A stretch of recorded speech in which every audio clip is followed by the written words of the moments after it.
earlier in March this year, a video clip went viral on the internet when Professor Robert Kelly was on a Skype live interview with BBC News. Suddenly, his kids marched into the room and started to play with their dad in front of the camera. Soon, the mom rushed in and took the kids away.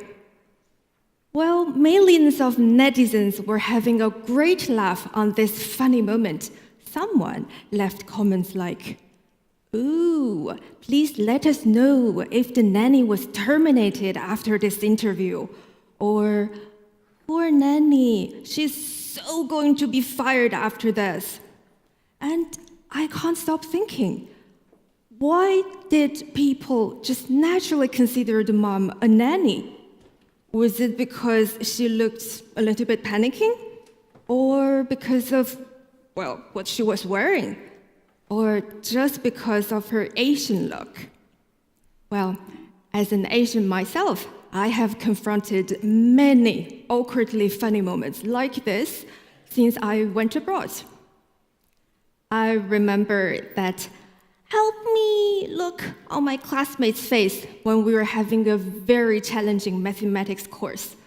Well, he didn't really know me that well back then, but just somehow assumed that I must be an expert on mathematics. Well, sure, I mean, getting an A in mathematics is, well, exactly what I do, you know? Because we're Asians. I also remember that guy I met for the first time said to me, "Hey, where are you from?" "Oh, you're from China. Cool. Can you cook for me?" Okay, well, I later realized it was supposed to be a pickup line, right? And that finally explains the sticky handshake. Strange thing, it didn't occur to him back then that I might know Kung Fu as well. And I certainly remember that killing question people just ask me hundreds of times ever since they know my country of origin. So really, do you eat dogs in China? As I was sick and tired of such encounters, I started to wonder why. And then I realized, well, this is not only concerning Asian people. People from other places will have to face the similar issues as well. For instance, Spanish people are often asked if they can dance flamenco, and I'm sure Finnish people are frustrated by explaining over and over again that, well, not all the Finns are alcoholics. You don't speak Russian, actually. And there is no polar bears just walking on the streets in Finland. So imagine, why are there only a few labels available for people, even though there are billions of inhabitants on planet Earth? Well, I thought about it. And the first reason, I think, is as a product of identity. The me and you, the us and them, the self and the other, mutually construct each other and are often reduced and solidified. Therefore, when there's an encounter between the self and the other, it is somehow natural for us to label each other. A second reason is these labels are simple, vivid, and easily recognized. Something like this. So instead of individual personalities, we tend to take a snapshot of people, for instance, based on their, well, appearance or national identities, and then we label others by using these snapshots, which are also known as stereotypes. When you try to Google who are the Finns, this is shown on Wikipedia. Are you actually trying to read the text? How lovely of you, because just a very friendly reminder, this is only the very first paragraph of the description. So apparently, it is quite difficult to understand everything within a short time. Just no mention to memorizing them. On the contrary, when you see these images, who else can they possibly remind you of?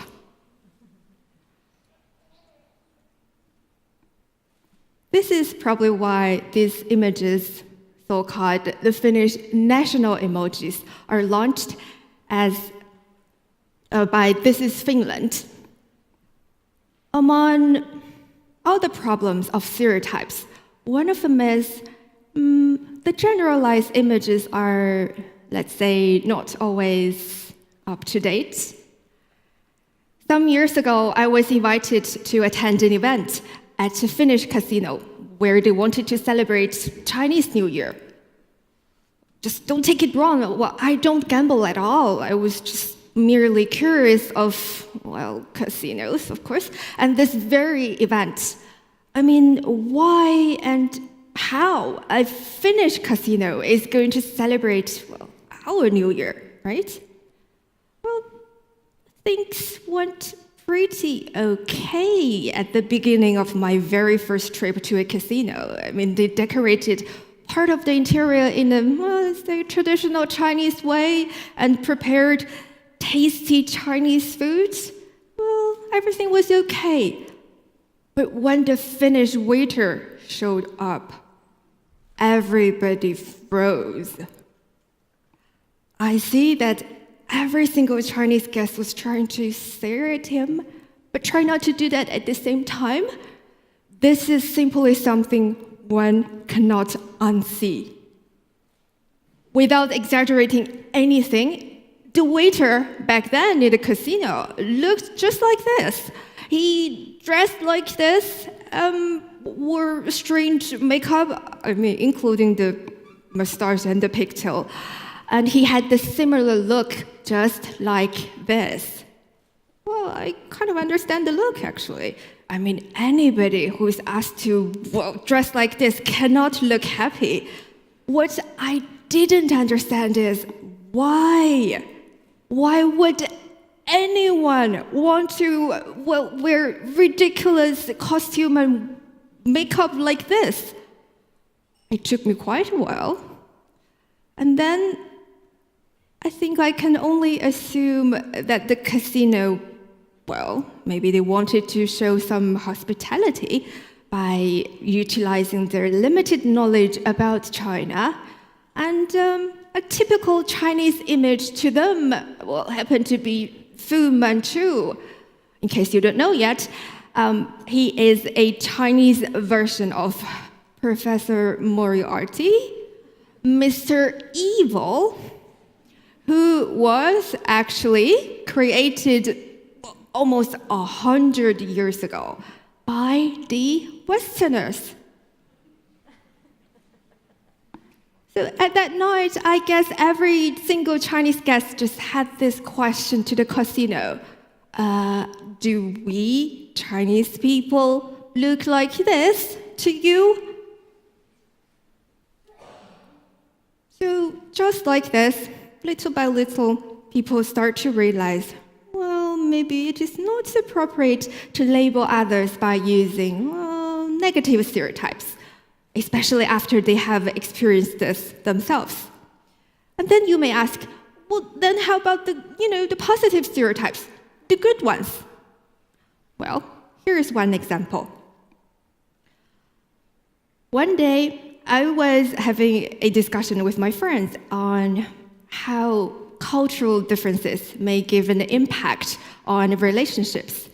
And then a Nigerian guy complained that, well, people here always see him as a sex machine. And then everybody in the room was laughing.